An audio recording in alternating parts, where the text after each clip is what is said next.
আসসালামু আলাইকুম রহমতুল্লাহ বারাকাতুহ। সম্মানিত দিনী ভাতৃমণ্ডলী, আল্লাহ রাব্বুল আলামিনের প্রশংসা এবং প্রিয় নবী সাল্লাল্লাহু আলাইহি সাল্লামের উপর অশেষ সালাত এবং সালামের পর আজকের আলোচনার বিষয়বস্তু ইসলামের সবচেয়ে গুরুত্বপূর্ণ বিষয়, আর তা হচ্ছে ঈমানের রোকন বা স্তম্ভ। এখন ঈমানের রোকন নিয়ে আলোচনা করব। তো এখন ঈমানের রোকন কয়টি বললাম? আমাদের দেশে ঈমানের রোকন জিজ্ঞাসা করলে অনেক সময় দেখেছি অনেক ছেলেরা আমাদের দেশে মন্ত্রের মতো শিখে এসছে ঈমানের রোকন কয়টি। একবার ফাটাফাট আরবিতে পড়তো, আমানতু বিল্লাহি ওয়া মালাইকাতিহি ওয়া কুতুবিহি ওয়া রাসূলিহি ওয়াল ইয়াউমিল আখির ওয়াল কদরি খাইরিহি ওয়া শাররিহি মিনাল্লাহি তাআলা ওয়াল বাসি বাদাল মউত।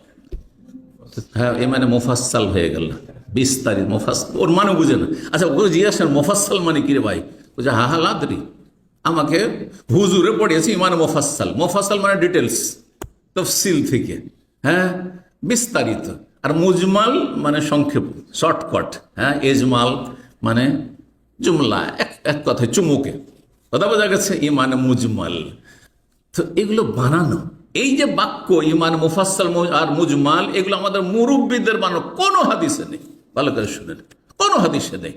অথচ এগুলোকে এমন করে যে কোরআনের আয়াতের মতো করে মুখস্থ করেছে। কোরআন আয়াত মুখস্থ নাই, কিন্তু এগুলো মুখস্থ আছে। আর মনে করি এটা পড়ে নিলে মুসলিম হবে না। না, আপনার অন্তরে পরিবর্তন আসতে হবে এই 6টি রুকনের মাধ্যমে, তাহলে ঈমান হবে, মন্ত্র নয়। আমি এই জন্য বারবার বলি যে দ্বীনে ইসলাম কোন মন্ত্রের ধর্ম নাই, জি, বাস্তবতার ধর্ম। তো ঈমানের রুকন কয়টি? আল্লাহর প্রতি ঈমান। আল্লাহর প্রতি ঈমান সংক্ষেপে বুঝায়। প্রথম কথা, এগুলোর দলিল। এগুলোর দলিলের জন্য হাদিস যদি বলা হয়, প্রসিদ্ধ হাদিস জিবরাইল আলাইহিস সালামের হাদিস বলে যে হাদিসটি প্রসিদ্ধ হাদিস, সহিহ বুখারীতে রয়েছে, সহিহ মুসলিমও রয়েছে, জি। আর কোরআনে কারীমের আয়াত যদি বলা হয় যে ঈমানের রোকনগুলি সম্পর্কে, যেহেতু কোরআন থেকে আমি বললাম ইসলামের রোকনগুলি, কিন্তু একটি আয়াতে বলা হয়, এটি বিভিন্ন জায়গায় রয়েছে। হ্যাঁ, শাহাদাতের কথা রয়েছে, শাহাদাতের কথা, আল্লাহর তৌহিদের কথা, লা ইলাহা ইল্লাল্লাহর কথা, ফাআলাম আন্নাহু লা ইলাহা ইল্লাল্লাহ সূরা মুহাম্মদ রয়েছে। আর তারপরে আপনার রাসূলুল্লাহ সাল্লাল্লাহু আলাইহি ওয়াসাল্লামের কথা বেশ কিছু আয়াত রয়েছে, মুহাম্মাদুর রাসূলুল্লাহ ওয়া মুবাশশিরাম ওয়া রাসূলিয়াতিন মিন বাদি ইসমুহু আহমদ, জি। তো মা কানা মুহাম্মাদুন আবা আহাদিম মির রিজালিকুম ওয়ালাকিন রাসূলুল্লাহি ওয়া খাতামান নবিয়্যিন ওয়া মা আরসালনাকা ইল্লা রাহমাতাল লিল আলামিন, ইত্যাদি ইত্যাদি। তো বিভিন্ন জায়গায় রয়েছে। তাহলে ইসলামের রুকনের দলিলগুলি কোরআনে কারিমে বিভিন্ন জায়গায় ছড়িয়ে ছিটিয়ে রয়েছে। ঈমানের রুকন কয়টি বললাম? 6টি। 5টির দলিল কোরআনে কারিমের 2টি আয়াত রয়েছে। কোরআনে কারিমের 2টি আয়াত রয়েছে। সূরা বাকারা আয়াত নম্বর 177 রয়েছে, এবং আর একটি আয়াত রয়েছে সূরা নিসার আয়াত নম্বর 136। মনে রাখবেন, সূরা নিসার আয়াত নম্বর 36। এই আয়াতগুলিতে রয়েছে দলিল। তাহলে আয়াতগুলি সংক্ষেপে একটি আয়াত অন্তত শোনাই। সূরা নিসার আয়াত নম্বর 36 শোনে। আল্লাহ বলছেন, ইয়া আইয়ুহাল্লাযীনা আমানু, হে ঈমানদারগণ, আমানু বিল্লাহি ওয়া রাসূলিহি, হে ঈমানদারগণ, হে মুমিন মুসলিম। মুমিন মুসলিমকেও আল্লাহ সম্বোধন করে বলছে, তোমরা আল্লাহর প্রতি ঈমান নিয়ে আসো, ওয়া রাসূলিহি, তার রাসূলের প্রতি ঈমান নিয়ে আসো, ওয়াল কিতাবিল্লাযী আনজালা আলা রাসূল, সেই কিতাব গ্রন্থের প্রতি ঈমান নিয়ে আসো যা তার রাসূলের প্রতি নাজিল করেছেন। কয়টি হলো? 3টি হলো। ওয়াল কিতাবিল্লাযী আনজালা মিন ক্বাবল, আর ওই সব কিতাব, হ্যাঁ, আসমানি গ্রন্থের প্রতি ঈমান নিয়ে আসো যা নবীর আগে, শেষ নবীর আগেও নাজিল করা হয়েছে। তাওরাত, ইনজিল, হ্যাঁ, জবুর, এসব যা নাজিল করা হয়েছে। কয়টি হলো? না, ওইটা তো 3টি আসলো, ঈমান বিল কুতুবে আসলো। তারপরে এখানে কয়টি আসলো তাহলে? আমিনু বিল্লাহি ওয়া রাসূলিহি ওয়াল কিতাবিল্লাযী আনজালা আলা রাসূলিহি ওয়াল কিতাবিল্লাযী আনজালা মিন ক্বাবল।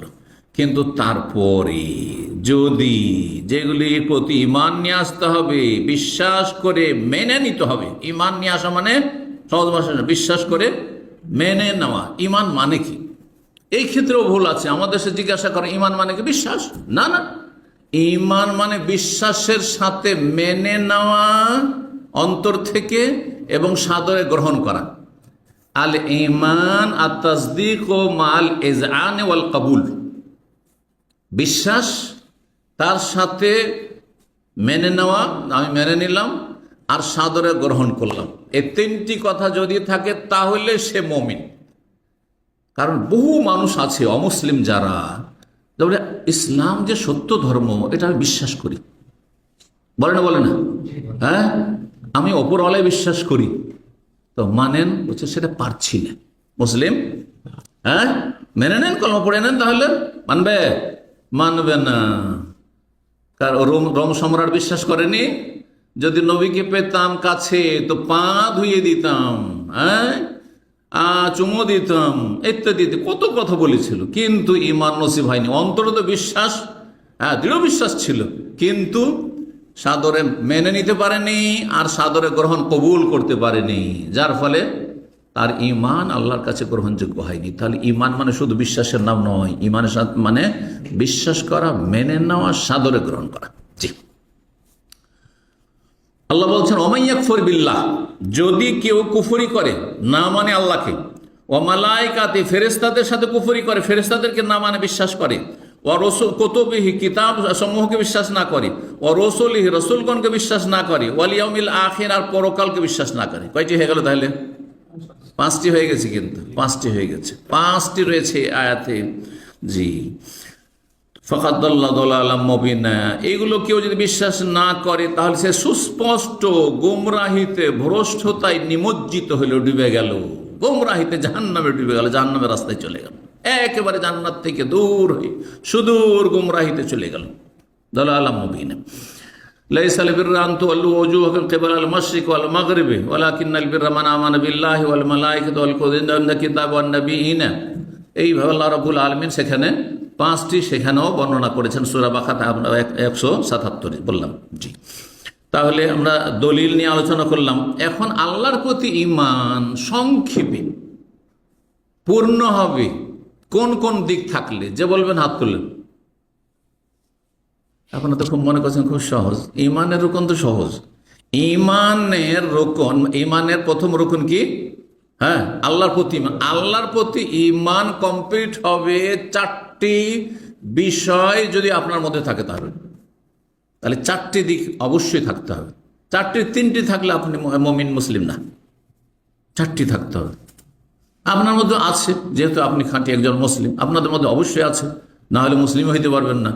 কিন্তু আপনি বলতে পারছেন না, যেহেতু আপনার সে সম্পর্কে চর্চা নেই, লেখাপড়া নেই, সূক্ষ্মভাবে লেখাপড়া আমরা করি না আসলে আকীদা নিয়ে, হ্যাঁ, ঈমান নিয়ে। জি, 4টি বিষয়।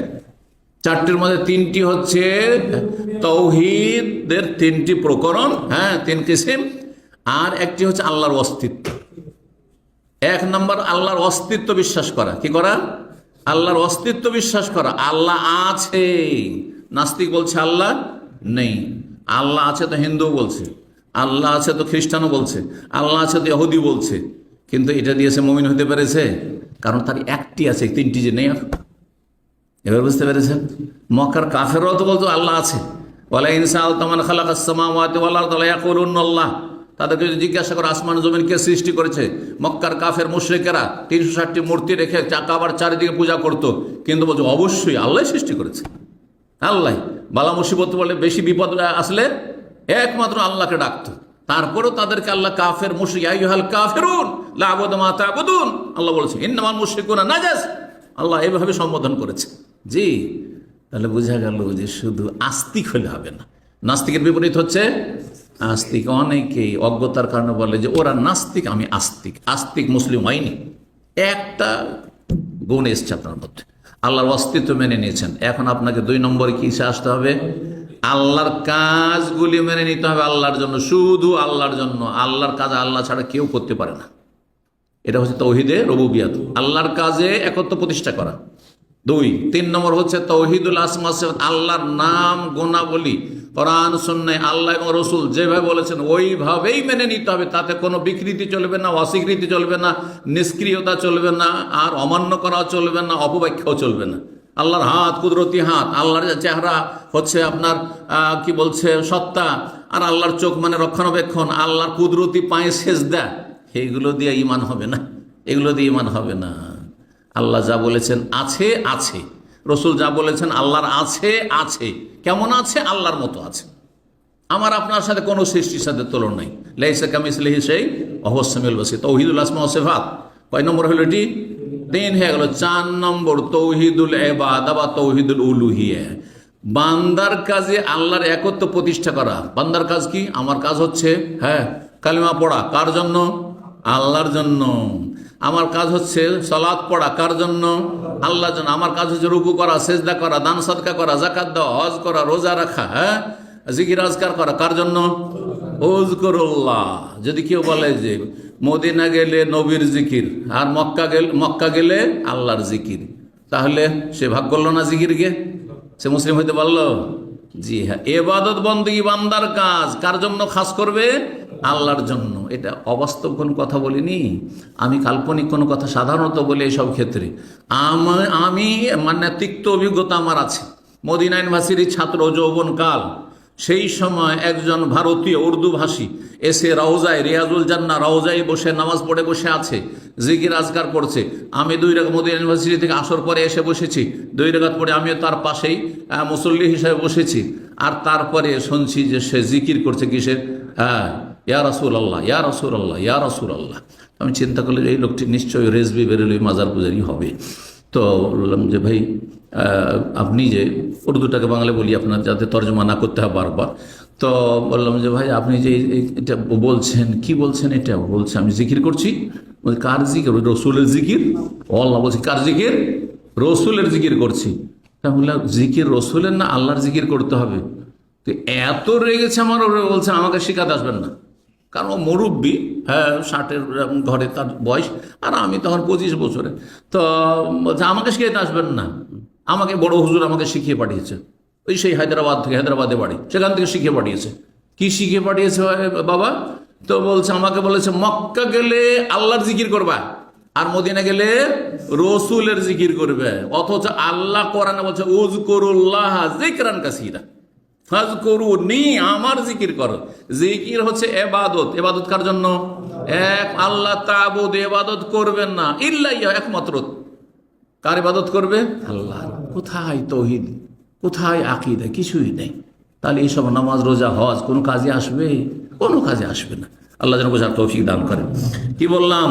আল্লাহর প্রতি ঈমান কমপ্লিট হবে কয়টি বিষয়ের মাধ্যমে? 4টি বিষয়ের মাধ্যমে। বলবেন না কিন্তু, কারণ এইটাই তো ফাউন্ডেশন। আল্লাহর অস্তিত্ব মেনে নেওয়া, আল্লাহর রুবুবিয়াতকে মেনে, আল্লাহর কাজকে আল্লাহর জন্য মেনে নেওয়া, আল্লাহর নাম গুণাবলী তার জন্য সুনির্দিষ্ট রাখা, আর তারপরে যাবতীয় ইবাদত বন্দেগী আল্লাহর জন্য খাস করা, সুনির্দিষ্ট করা। জি।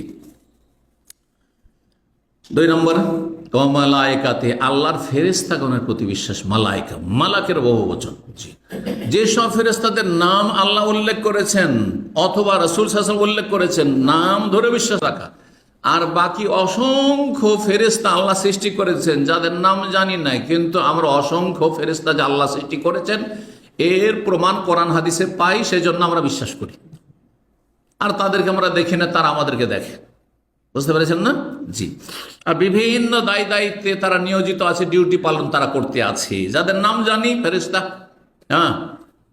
ফেরেশতাদের প্রধান জিবরাইল বা জিবরিল, 2 ভাবে উচ্চারণ করা যেতে পারে।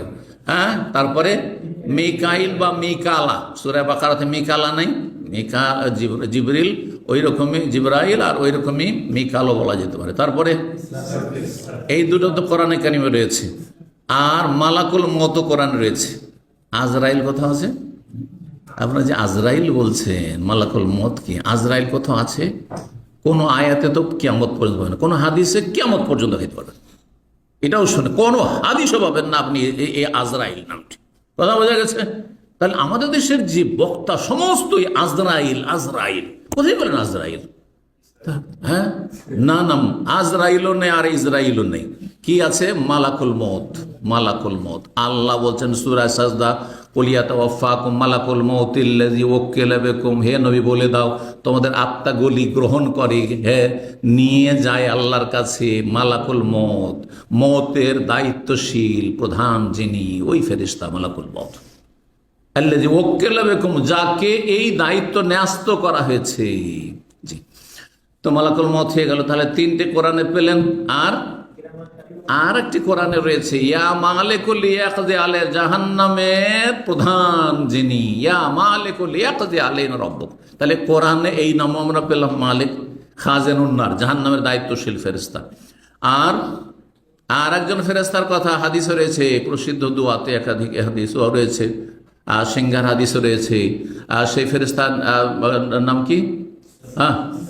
ইসরাফিল। আনা রাব্বা জিবরাইল ওয়া মিকাইল ওয়া ইসরাফিল। জি, ইসরাফিল সিংহা নিয়ে প্রস্তুত হয়ে রয়েছে, কখন আল্লাহর হুকুম হবে, রেডি হয়ে আছে। জি, ইসরাফিল। তো ইসরাফিলের নাম তাহলে কোরআনে নেই, কিন্তু সহিহ হাদিসে রয়েছে। তো হয়ে গেল। এছাড়া একটি হাদিস রয়েছে, জান্নাতের দায়িত্বশীল ফেরেশতা বলা হয়েছে রিজওয়ান, তার নামের কথা হাদিস রয়েছে। বাকি আল্লাহ বলছেন মা ইয়ালামু জুনুদা রাব্বিকা ইল্লা হুয়া, তোমার রবের সেনাবাহিনীর সংখ্যা আল্লাহ ছাড়া কেউ জানে। এত অসংখ্য সেনাবাহিনী আল্লাহ রয়েছে। আল্লাহ সবচেয়ে বড় সেনাবাহিনী আল্লাহর যে কোনো সৃষ্টি সেনাবাহিনী। আল্লাহ ইচ্ছা করলে পৃথিবী ধ্বংস করার জন্য মেলা সেনাবাহিনী, মানুষকে ধ্বংস করার জন্য পোকা মাকড় মশা দিয়ে আল্লাহ ধ্বংস করতে পারে, তাই না? সবই সেনাবাহিনী আল্লাহ রাব্বুল আলামিন। কিন্তু যে গুরুত্বপূর্ণ সেনাবাহিনী যাদেরকে উদ্দেশ্য বিশেষভাবে করা হয়েছে তারা হচ্ছেন মালাইকা, ফেরেশতা। তো এই ফেরেশতার কথা হলো 2 নম্বর। 3 নম্বর হচ্ছে আল্লাহর আসমানি কিতাবগুলির প্রতি বিশ্বাস রাখা। আগের কিতাবগুলির প্রতি সংক্ষেপে বিশ্বাস রাখতে হবে যে এগুলি আসমানি কিতাব, যেগুলি কোরআন হাদিস দ্বারা প্রমাণিত যে আসমানি গ্রন্থ, সেগুলিকে ওহী বলবেন আসমানি গ্রন্থ। কিন্তু সেগুলির ক্ষেত্রে দুটো কথা মনে রাখবেন, রহিত হয়ে গেছে মানে মনসুখ, ক্যান্সেল ঘোষণা করা হয়েছে, আর বিকৃত করেছে সেই জাতিগুলো। তাওরাত, জবুর, ইনজিল এগুলো বিকৃত করেছে সেই জাতিগুলো, আর আল্লাহ সেগুলিকে কি করেছেন? অচল বলে মনসুখ, রহিত করেছেন, ক্যান্সেল ঘোষণা করেছেন। যেমন 71-এর আগের পাকিস্তানি আইন রহিত হয়ে গেছে বাংলাদেশ থেকে, তারপরে ইংরেজদের আইন রহিত হয়ে গেছে, তারপরে তার আগে মোগলদের আইন রহিত হয়ে গেছে। এখন 71-এর পরে কেউ যদি মোগল আইন দিয়ে আমরা কি চালাবো, দেশ চালাবো, তাহলে তার নাম কি? হ্যাঁ, রাষ্ট্রদ্রোহী, দেশদ্রোহী। ঠিক তেমনি আল্লাহদ্রোহী, জাহান্নামী। কে? যেই ব্যক্তি বলবে যে আমি তাওরাতে বিশ্বাসী, আমি কোরআন বিশ্বাস করি না, ওরা কোরআন মানে আমরা তাওরাত মানি, ইনজিল মানি, চলবে না। বোঝা গেছে? বিকৃত এবং রহিতকৃত এইসব কিতাব। কিন্তু আসমানি কিতাব এগুলি আল্লাহর কিতাব।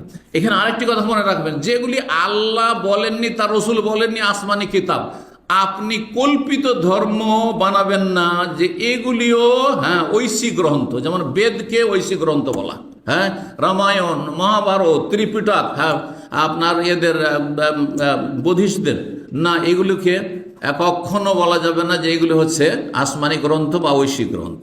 বোঝা গেছে না? এগুলো মানুষের রচিত ধর্মীয় পুস্তক তাদের। আর কোরআনে কারীমের প্রতি ঈমান কেমন হইতে হবে? বিস্তারিত, সংক্ষেপে না, বিস্তারিত। বিস্তারিত ঈমান মানে বিশ্বাস করা যে আল্লাহর কিতাব অবিকৃত, সুরক্ষিত, আল্লাহ হেফাজতের দায়িত্ব নিয়েছেন, কিয়ামত পর্যন্ত কোরআনের বিধান বহাল থাকবে এবং কোরআন মান্যওয়ালা থাকবে, আল্লাহর জমি থেকে মিটে যাবে না, মুছে যাবে না। কারণ মুসলিম একেবারে মুছে যাবে না, কোরআন শেষ হয়ে যায়, কোরআনের বিধান শেষ হবে না, থাকবে, সে নামকে অস্থায়ী থাক, আর আপ ডাউন করবে কিন্তু থাকবে। জি, তো এই কোরআনে কারীমের প্রতি বিস্তারিত ঈমান মানে সংক্ষেপের সাথে সাথে প্রতিটি বিষয় যে রয়েছে, যেগুলো বিশ্বাস করতে হবে, যেগুলি এবাদতের সে অনুযায়ী এবাদত করতে হবে, যেগুলি আমলের সেগুলো আমল করতে হবে। বোঝা গেছে না? আদেশ মেনে চলতে হবে কোরআনের, নিষেধাজ্ঞা মেনে চলতে হবে কোরআনে কারীমের। যেসব কাহিনী রয়েছে কোরআনে কারীমে সেগুলি সত্য কাহিনী বিশ্বাস করতে হবে এবং সেগুলি সত্য বলে জানতে হবে এবং সেগুলো বর্ণনা করবেন। জি, এই হচ্ছে বিস্তারিত কোরআনে কারীমের প্রতি বিশ্বাস বা আসমানি কিতাবগুলির প্রতি বিশ্বাসের কথা বললাম। তারপরে 4 নম্বর ঈমানের রুকন, রাসূলগণের প্রতি বিশ্বাস।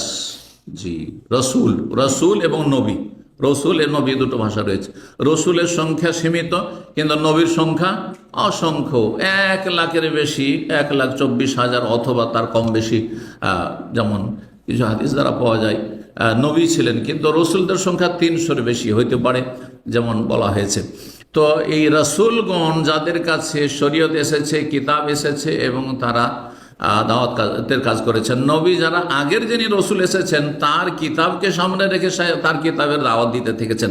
যেমন মুসা আলী ইসলাম রসুল, কিন্তু হারুন তার ভাই হচ্ছেন নবী। এইভাবে ইব্রাহিম আলী ইসলাম রসুল, কিন্তু তার ছেলেরা, বিশেষ করে ইসহাক, ইউসুফ, এরা ইয়াকুব, এরা হচ্ছেন বংশধর, তারা হচ্ছেন নবী।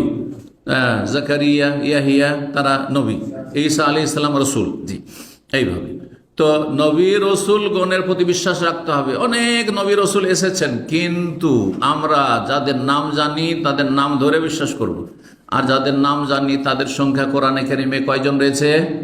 25 জনের কথা বর্ণনা করা হয়েছে। 25 জন মধ্যে 18 জনের কথা সূরা আনআমে আল্লাহ বর্ণনা করেছেন। সূরা আনআমে 18 জনের কথা বর্ণনা করেছেন, আর বাকি গোটা কোরআনে কারিমে বাকি 18 জনের পরে আর যে 7 জন তাদের কথা বর্ণনা করা হয়েছে।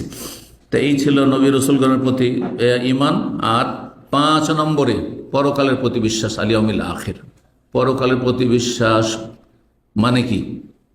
কোনখান থেকে শুরু হয় পরকাল? যে বলবে হাত তুলবে। মরণ থেকে শুরু, কবর না। যখন রূহ কবজ হয়ে গেল তখন তার পরকাল শুরু হয়ে গেছে। দুনিয়াতে লাশ পড়ে থাকলো আর দুনিয়াতে নেই, সে পরকালে চলে গেছে। কথা বোঝা গেছে? যেমনই রূহ কবজ হয়ে গেল পরকাল শুরু হয়ে গেছে। মানে মা তা কামাত কিয়ামত। মানুষ মারা গেলে তার এখন আর ও দুনিয়ার সাথে কোনো সম্পর্ক নেই। কার সাথে সম্পর্ক? পরকালের সম্পর্ক। এখন সে হয়তো ইল্লিন দেখছে, আর না হলে সিজ্জিন সামনে দেখছে, বা যদি বিলম্ব করেন তো শাস্তি ভোগ করছে অসৎ লোক জমিনের উপরে, আর নেক লোকেরা নিয়ামত প্রাপ্ত হচ্ছে। তো তাহলে পরকাল শুরু হয়ে যায় মানুষের মরণ থেকে। আর একবারে পরকালের মেলাগুলো স্তর রয়েছে, এক একটা স্তর, যা কোরআন হাদিসে বর্ণনা সবগুলি বিশ্বাস করতে হবে। তার কোনো একটি যদি অস্বীকার করে তাহলে পুরোটাকে অস্বীকার করা হইল। যেমন পরকাল একটি হচ্ছে কিয়ামতের বড় বড় লক্ষণগুলি, এগুলিও পরকালের প্রতি ইমানের অন্তর্ভুক্ত। পরকালের একটি গুরুত্বপূর্ণ দিক হচ্ছে কিয়ামতের যে ভয়াবহতা, বিভিন্ন বিষয়গুলি বর্ণনা করা হয়েছে। সেখানে সেই পুলের কথা, যে পুল সিরাত বলে আপনারা জানেন, পুল আর সিরাত একই অর্থ, আর তার জাহান্নামের ওপর, আর তারপরে তার ওপর দিয়ে সবাইকে পার হইতে হবে। সেখানে দাঁড়ি পাল্লা থাকবে। কেউ যদি বলে আমি সবই মানি, কিন্তু দাঁড়ি পাল্লার নাকি কেমন করে ওজন হবে এটা বুঝি না। ও থার্মোমিটার বুঝে, তাপমাত্রা বুঝে, যে এখন কত ডিগ্রি চলছে আর ঠান্ডা কত হচ্ছে, অথবা বাতাসের গতি কত চলছে, সব বুঝে নিল সায়েন্সের যুগে। আর সে কিয়ামতের এগুলো অদৃশ্য, সেগুলো বিশ্বাস করে সে মুসলিম নাই। জি, তো যেগুলো আল্লাহ বর্ণনা করেছে, রাসূল বর্ণনা করে, সব বিশ্বাস করতে হবে। একেবারে জান্নাত জাহান্নাম পড়ে, ফারিকুন ফিল জান্নাহ ও ফারিকুন ফিস সাইর। এবং জান্নাত জাহান্নামে যা কিছু রয়েছে, নিয়ামত আর সাজা যা কিছু রয়েছে, আল্লাহর দিদার, আল্লাহর সাক্ষাৎ, আল্লাহর দর্শন, সব এগুলো পরকালের অন্তর্ভুক্ত। কবরের নিয়ামত, আযাব, জিজ্ঞাসা ইত্যাদি, সওয়াল জবাব, মুনকার নাকির, সব এগুলি পরকালের প্রতি ইমান অন্তর্ভুক্ত। 6 নম্বর তাকদীরের প্রতি ইমান। ইমানে যে 6টি রুকন, 5টির দলিল তো বলেছে। সূরা বাকারা 177 আর সূরা নিসার 100, কত বললাম? 36। মানে সূরা বাকারা, সূরা নিসার 136। আর তারপরে এই তকদিরের দলিল কি? তকদিরের সূরা কামারের আয়াত নম্বর 49, আল্লাহ ইন্না কুল্লা শাইইন খালাকনাহু বিকদার। আল্লাহ বলছেন নিশ্চয় আমি প্রতিটি বস্তুকে, বস্তু শুধু মানুষের তকদির না, প্রতিটি জিনিস আল্লাহ, যা কিছু আল্লাহ ছাড়া যা কিছু পৃথিবীতে আছে, পাহাড় পর্বতই হোক, আর সূর্য চন্দ্রই হোক, আর গাছপালাই হোক, আর যা কিছুই হোক না কেন, কুল্লা শাইইন, সেই আল্লাহ ছাড়া যা কিছু পৃথিবীতে আছে সবই হচ্ছে সেই। প্রতিটি বস্তুকে, প্রতিটি বিষয়কে আমি সৃষ্টি করেছি বেকাদার, তকদিরের সাথে। সহজ ভাষা, ইসলামের ভাষায় বললাম তকদিরের সাথে, মানে সুপরিমিতভাবে। তকদির মানে কি? সুপরিমিত রয়েছে। আমার পরিমাণ নির্ধারণ আছে, আমার রিজিক নির্ধারণ আছে, কেউ কেড়ে নিতে পারবে না। আমার হায়াত সময়সীমা নির্ধারণ রয়েছে, আমার এলেম নির্ধারিত রয়েছে, এতটা এলিম হবে, এর বেশি হবে না, এর কমও হবে না। আমার খেদমত নির্ধারিত রয়েছে, সুপরিমিত রয়েছে, এতটা খেদমত করতে পারবো, এর বেশি পারবো না। আমার ছেলে মেয়ের পরিমাণ তাও নির্ধারিত রয়েছে, তাদের সুস্থতা অসুস্থতা, আমার সুস্থতা অসুস্থতা, ভালো মন্দ, উত্থান পতন, প্রতিটি সৃষ্টির। এই যে সূর্য চন্দ্র গ্রহণ লাগছে, কখন গ্রহণ লাগবে, কখন কি হবে, কতটা গ্রহণ লাগবে, সব কিছু সুপরিমিত আল্লাহ রাব্বুল আলামিনের তকদিরে ওয়ালা রাতবিন ওয়ালা ইয়াবিসিন ইল্লা ফি কিতাবিম মুবিন। কোন শুকনো বস্তু হোক আল্লাহর সৃষ্টি, অথবা কোন তাজা বস্তু হোক আল্লাহর কিতাবে মুবিন সুস্পষ্ট লিখনিতে, অর্থাৎ লহে মাহফুজে, সেই তকদির যে ভাগ্যলিপি তাতে লিপিবদ্ধ রয়েছে। আশা করি বুঝতে পেরেছেন। এবং তকদিরের ক্ষেত্রে একটি কথা মনে রাখতে হবে যে তকদির আল্লাহ রব্বুল আলামিন লিখে রেখেছেন, সেই অনুযায়ী হবে, কিন্তু তার মানে এই নয় যে আমরা বাধ্য। আপন জায়গায় আল্লাহ তকদির লিখে রেখেছেন, আর আপন জায়গায় স্বাধীনভাবে আমরা নিজে চলাফেরা করছি। এখন স্বাধীনভাবে আপনাদের সামনে আলোচনা করছি, আমি স্বাধীনভাবে উঠে যাব, আমাকে কোনো কিছু বাধ্য করছে না, তাই না? স্বাধীনভাবে ভালো কাজ করছি এখন আলহামদুলিল্লাহ। স্বাধীন কাজে স্বাধীনভাবে আমি গিয়ে ঘুমাবার সময় ঘুমাবো হয়তো, বোঝা গেছে না? সব কিন্তু স্বাধীন, আমি সব কিছুতে স্বাধীন। আমি নড়াচড়া করছি স্বাধীন, এই যে হাত নাড়াচ্ছি, স্বাধীন না পরাধীন? হ্যাঁ, স্বাধীন। পাথরের মতো, পাথরের মতো না। যারা তকদিরকে অস্বীকার করেছে, বলছে তকদির বলে কিছু নাই, তকদির আছে যদি বলি তো আমরা পাথরের মতো। পাথরের মতো নাকি? আমরা তো হাড়ে হাড়ে টের পাচ্ছি যে আমরা পাথরের মতো নই। এই যে স্বাধীনভাবে আমি পানিটাতে হাত দিলাম, আবার রেখে দিলাম, খেলাম, এখন ইচ্ছা হলে খেয়ে নিলাম, স্বাধীন। তাহলে আমাদের যে সাজা শাস্তি বা আল্লাহর নিয়ামত আমাদের জন্য প্রতিদান কিসের ভিত্তিতে? স্বাধীনভাবে ভালো কাজ করলে জান্নাত রয়েছে, দুনিয়াতে আল্লাহ সম্মান রয়েছে, আখিরাতে সম্মান রয়েছে। আর স্বাধীনভাবে পাপে লিপ্ত হচ্ছেন, ভালো কাজ করছেন না, সেই জন্য জাহান্নামে যেতে হবে। আপনার পাপের কারণে জাহান্নামে যেতে হবে। রবের দোষারোপ করা যাবে না? মোটেই দোষারোপ করা যাবে না। আল্লাহর দুনিয়ার একটি ডাক্তার উদাহরণ দিয়ে দিই, কারণ এই উদাহরণটি আমি অনেক সময় আলোচনা করি তকদিরকে সহজভাবে বোঝানোর ক্ষেত্রে, আর দিয়ে আলোচনা শেষ করছি। আজকাল অনেক ডাক্তার আছে, যখন কোনো সিরিয়াস রোগীকে নিয়ে যাওয়া হয় তখন বলে যে এর চিকিৎসা করে লাভ নেই, দান একটু ভালো ভালো খাওয়ান। এটা অনেক আগে থেকে শুনে আসছে, আমরা ছোটোকাল থেকে শুনে আসছি যে অমুক রোগীকে আমাদের অঞ্চলে বা গ্রামে নিয়ে যাওয়া হয়েছিল। ডাক্তার বলেছে যে একে 3 দিনের বেশি বাঁচাতে পারবেন না, বাঁচবে না, যা পারবেন তাড়াতাড়ি করে একে ভালো করে খাইয়ে দাইয়ে দেন, হ্যাঁ, পরিচর্যা করেন, এর চিকিৎসা করে খরচ করে লাভ নেই। এই 3 দিন যে বলেছিল, 3 দিনে মারা গেল। কোনো বোকা লোক আছে হ্যাঁ বিশ্বে যে বলবে যে ডাক্তারের দোষে মারা গেল? আছে? কি বলবে? আরো ডাক্তারের প্রশংসা করে ও আকাশে উঠিয়ে দেবে। হ্যাঁ, কত ভালো ডাক্তার, 3 দিন বলেছে, 3 দিনেই থাকলো, 3 দিনের বেশি বাঁচলো না। কথা ঠিক না?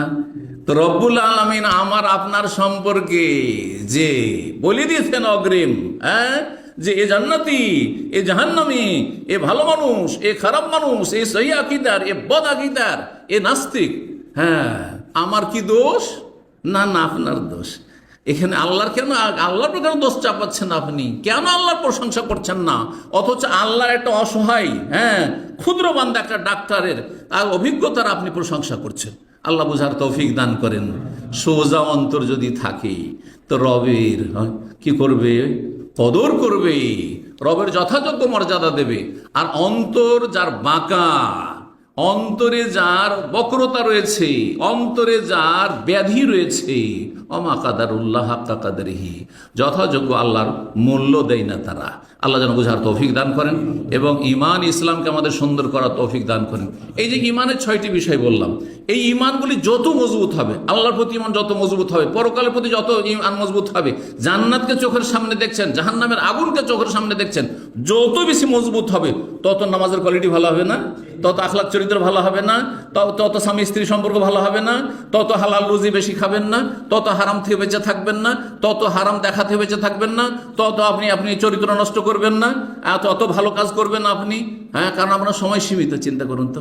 এই জন্য বললাম যে ভিতরের সাথে সম্পর্ক ঈমানের, কিন্তু যত ঈমানের কোয়ালিটি ভালো হবে তত বাহ্যিক আমলগুলি মানুষের ভালো হবে, তার বাস্তব জীবনে তার প্রতিফলন ঘটবে। আল্লাহ যেন বোঝার তৌফিক দান করেন এবং নেক আমলে তৌফিক দান করেন এবং এই ইসলামের মৌলিক বিষয়গুলি যেগুলি ইসলামের ভিত, এগুলির ওপর আমাদেরকে নেক আমলের ভিত্তি স্থাপনের জন্য তৌফিক দান করেন এবং আল্লাহ যেন জান্নাতে সুউচ্চ মর্যাদা দান করেন, জান্নাতুল ফিরদৌস দান করেন।